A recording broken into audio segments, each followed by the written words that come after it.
పోయినసారి చంద్రబాబు నాయుడు గారు అధికారంలోకి వచ్చినప్పుడు ఏం ప్లాన్ అంటే ఆయన ప్లాను మా దగ్గర నుంచి 67 మంది గెలిస్తే దానిలో మొత్తం అందరూ లాగేసుకుని జగన్మోహన్ రెడ్డి గారు ఒక్కనే చేసేస్తే పార్టీ అయిపోద్ది అనుకున్నాడు.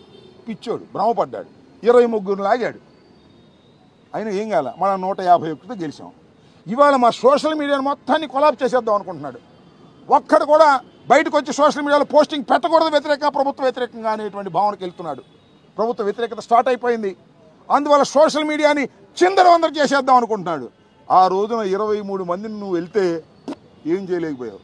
ఇవాళ సోషల్ మీడియాని నువ్వు ఎంత కసిగట్టి ఎన్ని కేసులు పెట్టినా ఏవి చేయలేవుగాక చేయలేవు అనేది కూడా మనం చేస్తున్నాం. నేను ఇంకా ఫిల్దీ లాంగ్వేజ్ వాడటల్లా, ఎందుకంటే చంద్రబాబు నాయుడు గారు వాడాడు ఒకసారి. ఏం చేశారు, ఇన్ని కేసులు పెట్టినా నేను పీకారా అన్నాడు. అట్లాంటి ఫిల్దీ లాంగ్వేజ్ నేను వాడదలుచుకోవాలా. కానీ చంద్రబాబు నాయుడు గారు మీరు చేస్తున్నటువంటి ఈ దుర్మార్గమైనటువంటి ప్రయత్నం వికటిస్తుంది, మీకే శాపంగా మారుతుంది. మా సోషల్ మీడియా యాక్టివిస్టులందరినీ కూడా నేను ఇంకోటి కూడా మనవి చేస్తున్నా, వాళ్ళు చెప్పేది నిజం అనుకుంటున్నారా ప్రజలు? ఏది ఆయన ఈ పోస్ట్ పెట్టాడు, వర్ర ఈ పోస్ట్ పెట్టాడు అని ఇవన్నీ కాదు. ఇవన్నీ ఫేక్ అకౌంట్లు వాళ్ళే ఓపెన్ చేసి, తెలుగుదేశం వాళ్ళు ఓపెన్ చేసి షర్మిల మీద ఇంకోటి మీద పెట్టి జగన్మోహన్ రెడ్డి గారు పెట్టించాడు అనేటువంటి మాటలు మాట్లాడుతున్నారు. 50% ఆఫ్ ది ఫేక్ అకౌంట్స్ పెట్టి మా మీద దుష్ప్రచారం చేసే కార్యక్రమం చేస్తున్నారు. మీరు పెట్టినటువంటి అకౌంట్స్ మీద ఏ విధంగా నేను ఒకటి అడుగుతానన్నా, మేము ఇన్నాళ్ళైంది రిపోర్ట్స్ ఇచ్చి ఎవరైనా ఒక్కని అరెస్ట్ చేశారా? ఒక్క తెలుగుదేశం సోషల్ మీడియా వ్యక్తిని అరెస్ట్ చేశారా? మా పిల్లల మీద పెట్టారు, జగన్మోహన్ రెడ్డి గారి మీద పెట్టారు, జగన్మోహన్ రెడ్డి గారి సతీమణి మీద పెట్టారు, మా నాయకులు అందరి మీద పెట్టారు. ఒక్కని అరెస్ట్ చేశారా మీరు? మీరు అరెస్ట్ చేయరు. మేము మాత్రం మా వాళ్ళని మాత్రం అరెస్ట్ చేస్తారు. ఈ పోలీస్ స్టేషన్ నుంచి ఆ పోలీస్ స్టేషన్కి, ఈ కోర్టు నుంచి ఆ కోర్టుకి, అక్కడి నుంచి ఇక్కడికి రాత్రిపూట ప్రొడ్యూస్ చేయటం ఏంటి? What is this? చట్టం ఏమైపోతుంది? చట్టాన్ని గౌరవించకపోతే సర్వనాశనం అయిపోతారు చంద్రబాబు నాయుడు గారు, మీ కూటమి. ఇదే గుర్తుపెట్టుకోమని కూడా ఈ సందర్భంగా మనవి చేస్తున్నాను. లోపలికి వెళ్ళాం, అందరితో మాట్లాడాం, వారి బాధలు విన్నాం.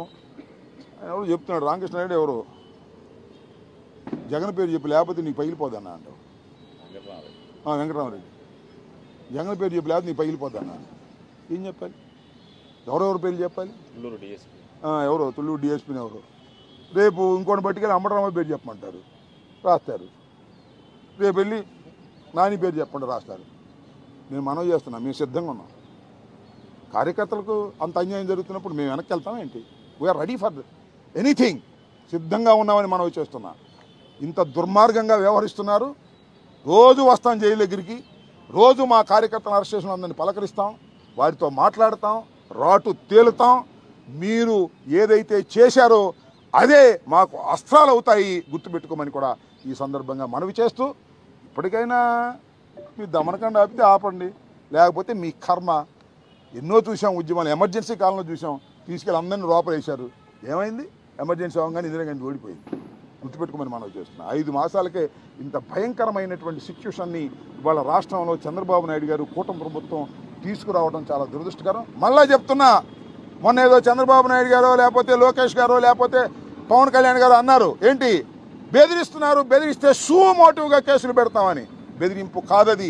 మళ్ళా చెప్తున్నాం మేమందరం, ఎవరైతే చట్ట వ్యతిరేకంగా ప్రవర్తిస్తున్నారో either DG or IG, any SP or IPS officer, ఎవరైతే చట్ట వ్యతిరేకంగా చంద్రబాబు నాయుడు గారు చెప్పినట్టుగా ఇల్లీగల్ కస్టడీ చేసి మమ్మల్ని కొడుతున్నారో, మా కార్యకర్తల్ని, వాళ్ళ సంగతి రాబోయే కాలంలో తేలుస్తాం, చట్టం ముందు నిలబెడతాం, మీ స్వభావం అంతా బయట పెడతాం.